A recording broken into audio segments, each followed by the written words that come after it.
কিন্তু বিভিন্ন সন্ত্রাসীরা আমাদের কাছে স্বীকার করে যে তারা এই একটা স্থান থেকে এই ধারালো অস্ত্রগুলো, এই সামুরাইগুলো তারা সাপ্লাই পাচ্ছে।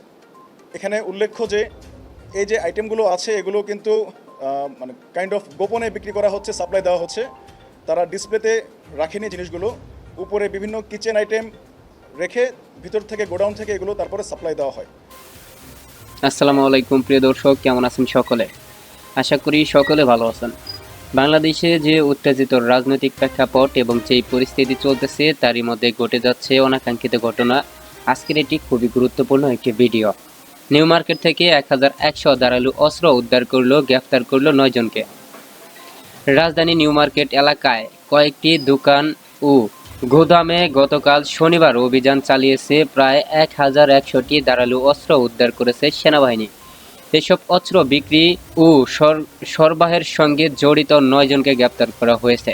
Suhrawardy medical college army camp গতকাল রাতে এক সংবাদ সম্মেলনে এ তথ্য জানানো হয়।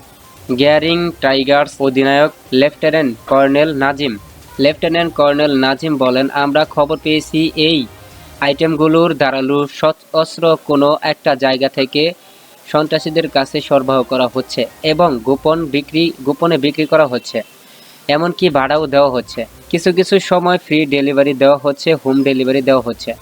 বিভিন্ন মিডিয়ার মাধ্যমে জানতে পেরেছি ঢাকার কোনো একটি জায়গা থেকে এই আইটেমগুলো সন্ত্রাসীদের হাতে দেওয়া হচ্ছে। আশা করি ভিডিওর শুরুতে আরও ছোট্ট ছোট্ট বিশেষ অংশ দেখে বুঝতে পেরেছেন যে আজকের ভিডিওটা কতটা গুরুত্বপূর্ণ এবং কিভাবে এই অস্ত্রশস্ত্রর দিকগুলোকে ইঙ্গিত করেছে। তাই বলি আপনি যদি ভিডিওটি চালু জিনিস আমরা দেখতে পেরেছি, দেশীয় অস্ত্র, এবং আপনারাও বিভিন্ন সিসিটিভি ফুটেজের মাধ্যমে এবং বিভিন্ন ভিডিও ধারণকৃত ভাইরাল ভিডিওর মাধ্যমে দেখেছেন যে এগুলো দ্বারাই মেনলি বিভিন্ন লোকজনকে জখম করা হয়, ছিনতাই করা হয় এবং লোকজনকে আহত নিহত করা হয়েছে। ফ্রি ডেলিভারি দেওয়া হচ্ছে, হোম ডেলিভারি দেওয়া হচ্ছে। এছাড়াও বিভিন্ন মিডিয়ার মাধ্যমে আমরা মানে কাইন্ড অফ গোপনে বিক্রি করা হচ্ছে, সাপ্লাই দেওয়া হচ্ছে। তারা ডিসপ্লেতে রাখেনি জিনিসগুলো, উপরে বিভিন্ন। আমি বলতে চাই, দেশের আইন শৃঙ্খলা রক্ষায় বাংলাদেশ সেনাবাহিনীর দৃঢ় অবস্থানে রয়েছে। আমরা বিক্রি করা হচ্ছে এবং কাইন্ড অফ হোম ডেলিভারি দেওয়া হচ্ছে। এবং এই আইটেমগুলো কিন্তু আমরা যেটা দেখেছি যে খুব এগুলো তারা বিক্রি করে সাপ্লাই দেয়, এটা তারা প্রাথমিক স্বীকারোক্তি হিসেবে দিয়েছে। বাট তারা অনেকে দাবি করছে এটা দিয়ে যে সন্ত্রাসী কার্যক্রম হচ্ছে, সন্ত্রাসীরা দেশের অস্থিতিশীল পরিস্থিতি তৈরি করছে, এই ব্যাপারে তারা সম্পূর্ণ নিশ্চিত না বলে আমাদেরকে বলেছে। বাট এটার জন্য আরও অধিকতর তদন্তের প্রয়োজন হবে। আমার কাছে একটা পরিসংখ্যান আছে, আমি বলতে পারি যে আমাদের এই মোহাম্মদপুর সেনাবাহিনী কর্তৃক এই পর্যন্ত আমরা প্রায় 306টি অবৈধ আগ্নেয়াস্ত্র উদ্ধার করতে পেরেছি এবং আমরা নিকটস্থ থানায় এটা জমা দিয়েছি। এবং প্রায় 8215 রাউন্ড অ্যামুনিশন আমরা উদ্ধার করে জমা করতে পেরেছি। এবং আজকের এই অভিযান ছাড়া আমরা 548টি বিভিন্ন ধারালো অস্ত্র উদ্ধার করে তথ্য পেয়েছি। এটা আমরা ফার্দার ইনভেস্টিগেশন করব। তো তদন্তের স্বার্থে আমি এখনই সব ডিসক্লোজ করতে চাচ্ছি না। ডিসক্লোজ করলে হয়তো যাদেরকে এখন আমরা গ্রেপ্তার করতে পারিনি, অথবা হয়তো যারা দেখেছে আমরা অভিযান চালাচ্ছি, যারা পালিয়ে গেছে, তারা থেকে হয়তো আর পাওয়া যাবে না। তো সেই জন্য আমি এখনই সবার নাম বলতে চাচ্ছি না।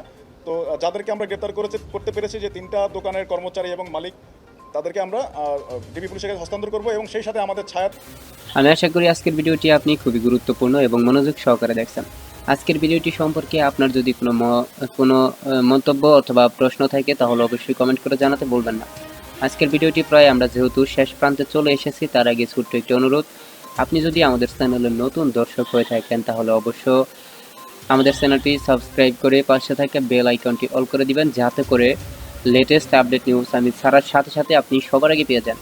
তাই এই বিনীত অনুরোধ, ইতিমধ্যে যদি আপনি সাবস্ক্রাইব করে থাকেন তাহলে তো আপনাকে অসংখ্য ধন্যবাদ। আমরা কথা না বাড়িয়ে আপাতত ভিডিওটি এখানে শেষ করে দিচ্ছি। দেখা হবে পরবর্তী আবার লেটেস্ট আপডেট নিউজ এর সঙ্গে। ধন্যবাদ এতক্ষণ সাথে থাকার জন্য।